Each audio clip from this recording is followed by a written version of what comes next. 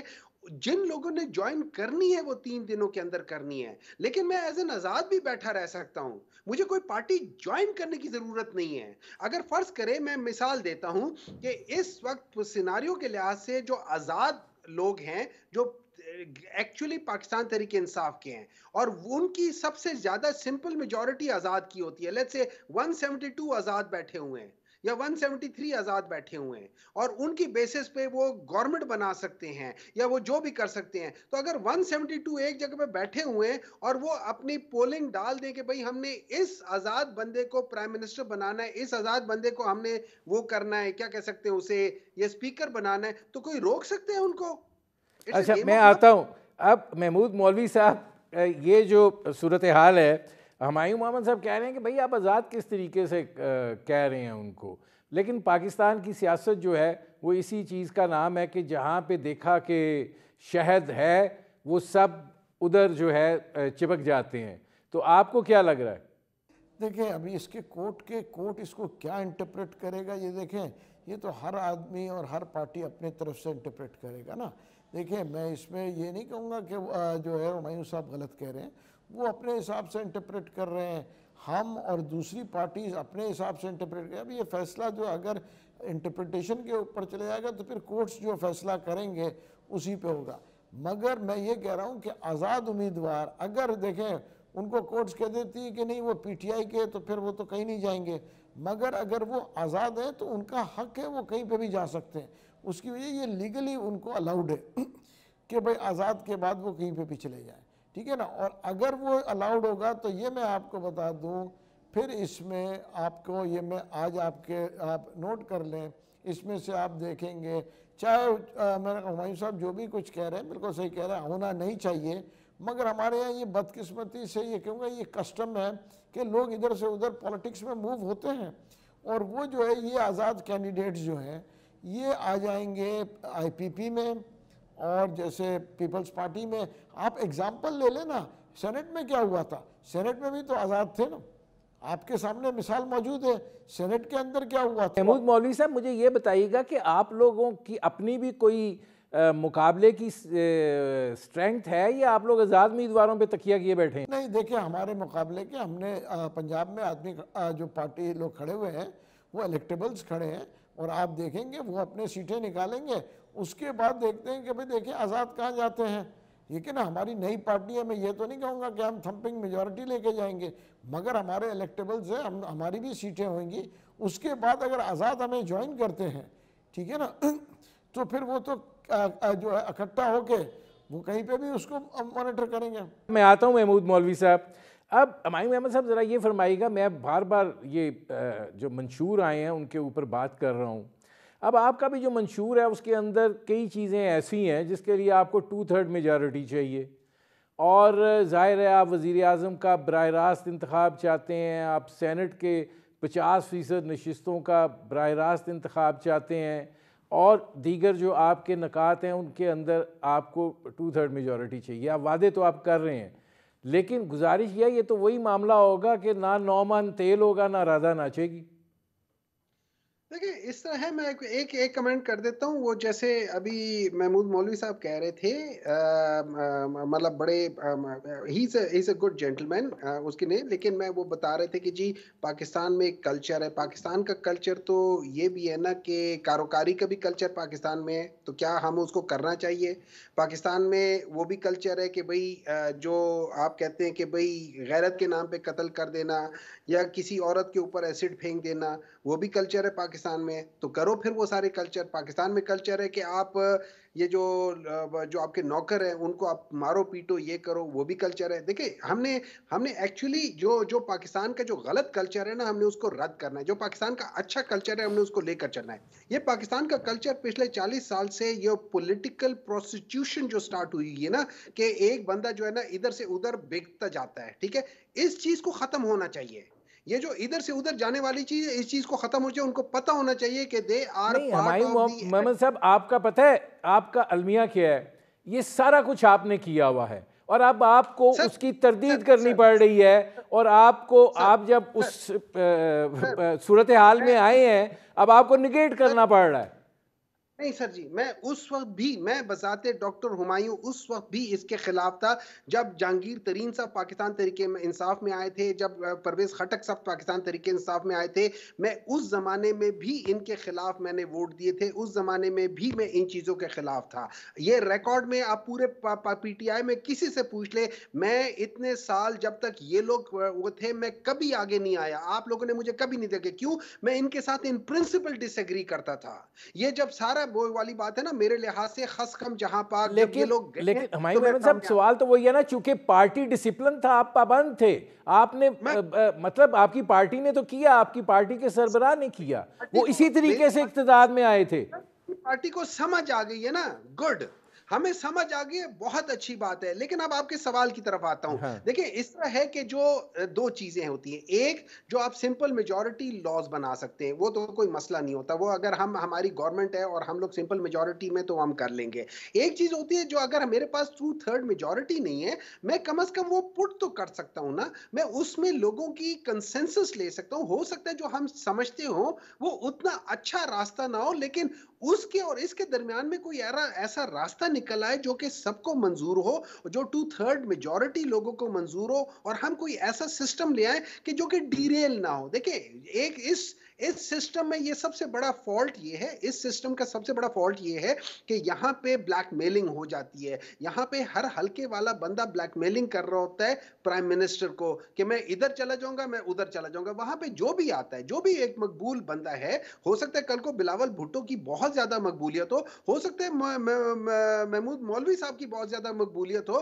اور یہ اپنی پارٹی کے وہ پرائم منسٹر یا اپنی پارٹی کے لیڈر بن جاتے ہیں، یا یہ پرائم منسٹر بن جاتے ہیں. تو ان کو مختلف لوگوں کے جو کہ ان کی پارٹی میں یا باقی لوگ ہوں گے، مجھے ان کا محتاج نہیں ہونا پڑے گا. یہ گورنمنٹ اس کا وہ ہوگا. میں آتا ہوں ہمایوں احمد صاحب.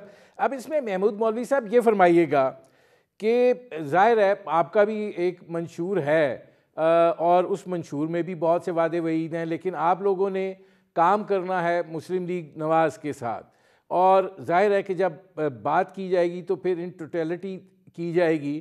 وہ بھی جو وعدے کر رہے ہیں اس وقت پاکستان جس صورتحال میں ہے، کیا آپ کو وہ وعدے پورے ہوتے ہوئے دکھائی دیتے ہیں کہ مطلب یہ عوام کو کیا سہانے سپنے دکھا کے پیچھے لگایا ہوا ہے، اور اوپر سے جو ہے ہر ضرب ان پہ پڑ رہی ہے مہنگائی کے حوالے سے؟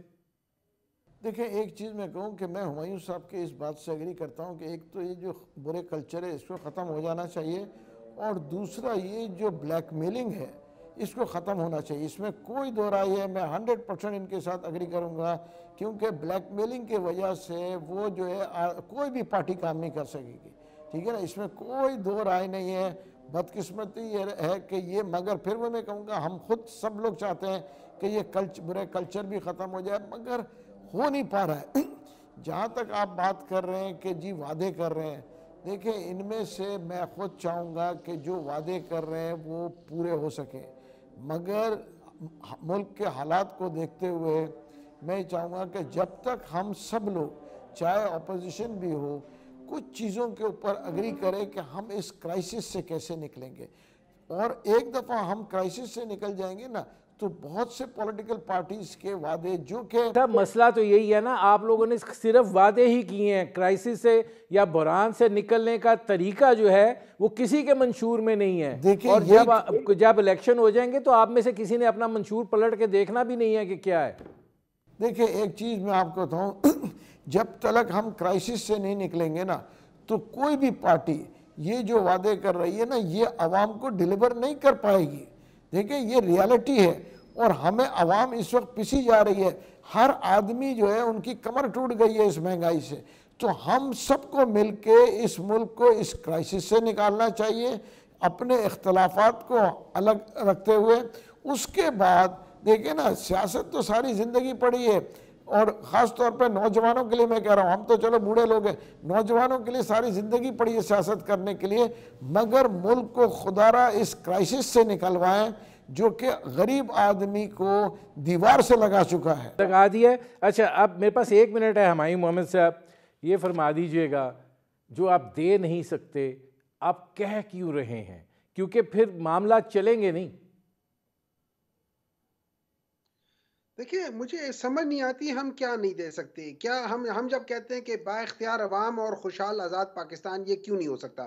جب ہم کہتے ہیں کہ no prosperity without justice and the rule of law, یہ کیوں نہیں ہو سکتا؟ جب ہم کہتے ہیں ایکسیس ٹو جسٹس ہر ایک کے لیے، کیوں نہیں ہو سکتا؟ جب ہم کہتے ہیں پرکس اینڈ پریویلیجز کو ہم لمٹ کریں گے، کیوں نہیں ہو سکتا؟ جب ہم کہتے ہیں آل انکلوسیو ایجوکیشن، کیوں نہیں ہو سکتا؟ جب ہم کہتے ہیں لینگویج پالیسی ہونی چاہیے، اس میں ایک آپ کو مین لینگویج رکھنی پڑے گی اور اس کے بعد انگلش ضرور ہونی پڑے گی. اس کے بعد ہمایوں محمد صاحب مسئلہ یہ ہے کہ اب نہیں رہا ٹائم، لیکن سوال یہی ہے کہ جب موقع ملا تھا تب بھی کچھ نہیں ہوا تھا، تو اس پہ بات ہو سکتی ہے. لیکن بہت شکریہ سینیٹر ہمایوں محمد صاحب، بہت شکریہ محمود مولوی صاحب.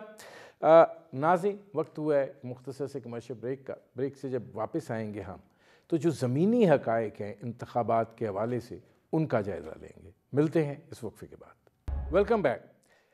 ناظرین، 8 فروری کے انتخابات کے حوالے سے کچھ زمینی حقائق ہیں، اور ظاہر ہے کہ یہ انتخابات جو ہیں یہ پاکستان کے لیے اس وقت انتہائی اہمیت کے حامل ہیں، اور اس کے نتائج جو ہیں وہ پاکستان کے مستقبل کی راہ کا تعین بھی کریں گے۔ لیکن دیکھنا یہ ہے کہ جو ان انتخابات کو مانیٹر کرتے آئے ہیں اور اب بھی ان انتخابات کو مانیٹر کریں گے، اور جو صورتحال اب تک ہے اس کو بھی وہ دیکھ رہے ہیں، وہ ان زمینی حقائق کے حوالے سے کیا کہتے ہیں، اور وہ ان انتخابات میں کیا صورتحال جو ہے وہ دیکھ رہے ہیں۔ ظاہر ہے کچھ اندازے ہوتے ہیں، اور کچھ جو ماضی کے انتخابات ہوتے ہیں اس سے کچھ تجزیہ عکس کر کے اور موجودہ صورتحال کا مقابلہ کر کے کچھ معاملات کو جو ہے وہ لے کر چلا جاتا ہے۔ فافن جو ہے وہ اس معاملے میں ایک ایکسپرٹ ادارہ ہے جو کہ پاکستان کے انتخابات کو مانیٹر کرتا ہے۔ اس وقت ہمارے ساتھ موجود ہیں فافن کے chief executive officer Mudassir Rizvi صاحب۔ مدثر صاحب، یہ فرمائیے گا کہ اب تک جو پہلے تو اس بات کو ذرا کلیئر کیجئے کہ موجودہ جو انتخابات ہیں اور اس کی جو ووٹر لسٹیں ہیں ان میں خواتین اور نوجوان کس تناسب سے ہیں، اور وہ کیا کردار ادا کرنے جا رہے ہیں ان انتخابات میں؟ ایک تو خوشائن بات ہے کہ ہماری ووٹر رولز کا مسئلہ جو ہے تقریباً ایک سیٹلڈ ایشو بن گیا ہے۔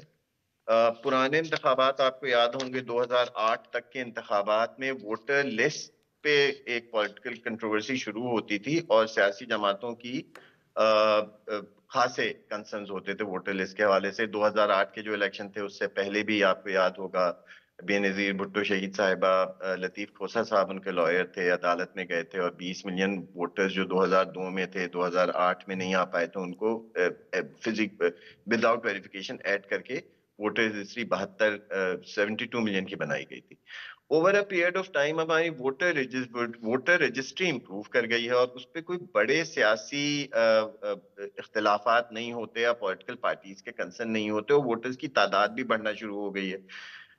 اس دفعہ ہمارے تقریباً 128 ملین سے زیادہ ووٹرز رجسٹرڈ ہیں جو کہ آئندہ 8 فروری کے انتخابات میں ووٹ ڈال سکتے ہیں، جو کہ تقریباً 2.25 کروڑ زیادہ ہیں بنسبت 2018 کے، which is unprecedented۔ یعنی پچھلے 5 سالوں میں ہم نے 2.25 کروڑ کے قریب ووٹرز رول ایڈ کیے ہیں۔ اور ایک خوشائن بات یہ بھی ہے کہ پچھلے 5 سالوں میں عورتیں مردوں کے مقابلے میں زیادہ رجسٹر ہوئی ہیں، اور جو عورتوں میں مردوں اور عورتوں میں فرق تھا ووٹرز کا وہ بھی شرنک کرنا شروع ہو گیا ہے، جو کہ 2018 میں 12 ملین سے زیادہ کا تھا، اب یہ 9.9 ملین پہ آ گیا ہے، جو اس کا مطلب ہے کہ زیادہ سے زیادہ عورتیں اب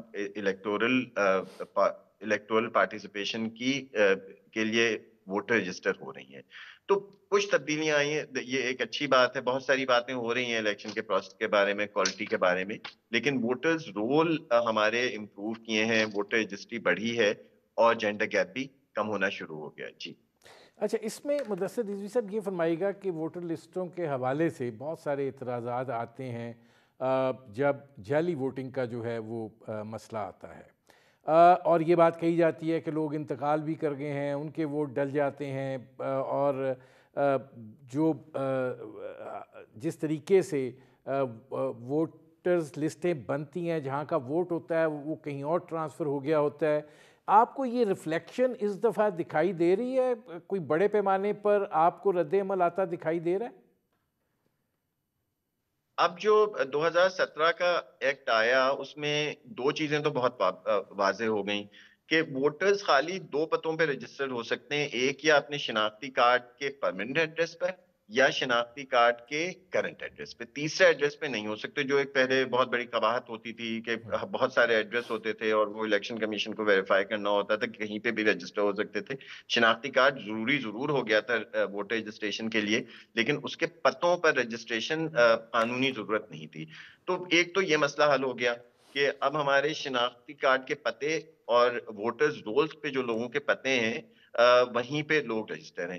اب یہ ضرور ہو سکتا ہے کہ کچھ لوگ اپنے پرماننٹ ایڈریس پہ رجسٹر ہیں اور وہ کرنٹ ایڈریس پہ رجسٹر ہونا چاہتے ہوں لیکن نہیں ہو پائے ہوں کیونکہ انہوں نے وقت پہ اپلائی نہ کیا ہو, یا کچھ لوگ اپنے کرنٹ ایڈریس پہ رجسٹر ہوں, پرماننٹ ایڈریس پہ رجسٹر ہونا چاہیں ہوں اور وقت پہ اپنا پروسیس مکمل نہ کر پائیں. یہ تو ڈسپیرٹیز کی بہت بڑی وجہ ہے کہ کئی ووٹر, ہماری جو ووٹر اور پاپولیشن کی ڈسپیرٹیز ہیں وہ ابھی بھی موجود ہیں الیکٹورل رولز پہ.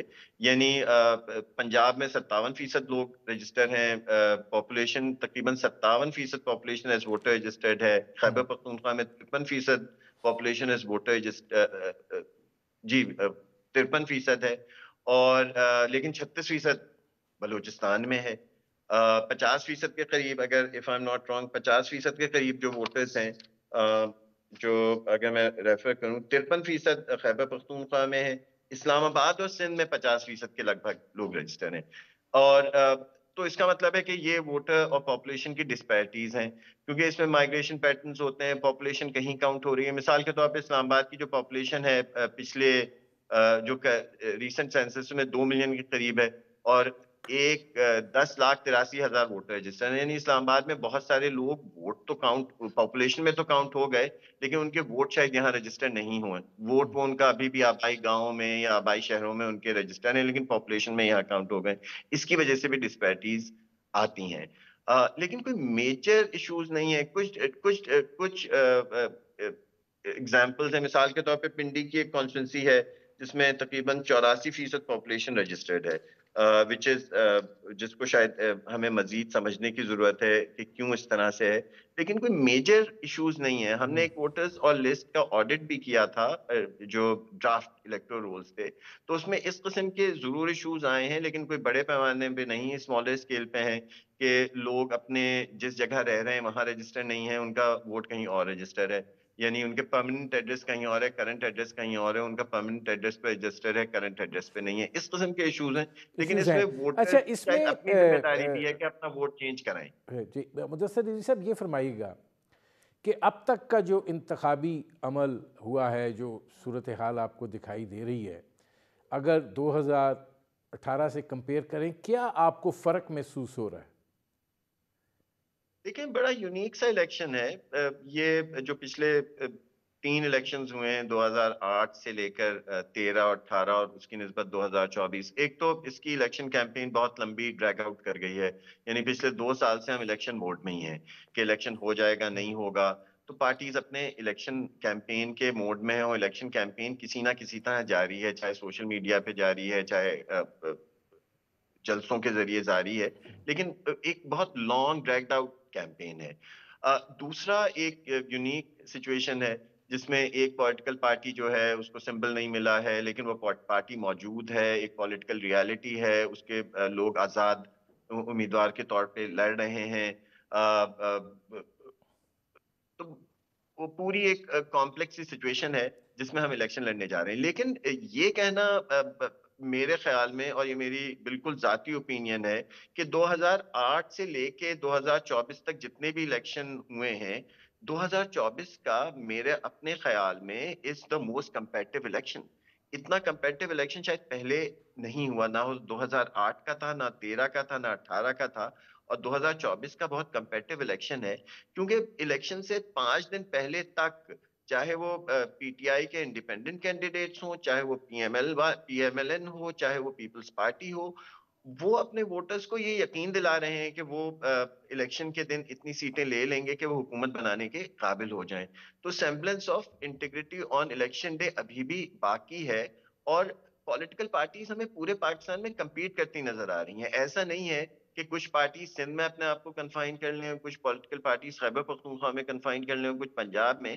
ہمیں میجر پولیٹیکل پارٹیز سارے ملک میں کیمپین کرتی نظر آ رہی ہیں. تو ایک کمپیٹیو انوائرمنٹ ضرور موجود ہے. جو لوگوں کا خیال یہ ہے کہ فین فیئر, جس طرح کا ٹپیکل ٹریڈیشنل فین فیئر ہوتا تھا الیکشن کیمپین میں, وہ نہیں ہے.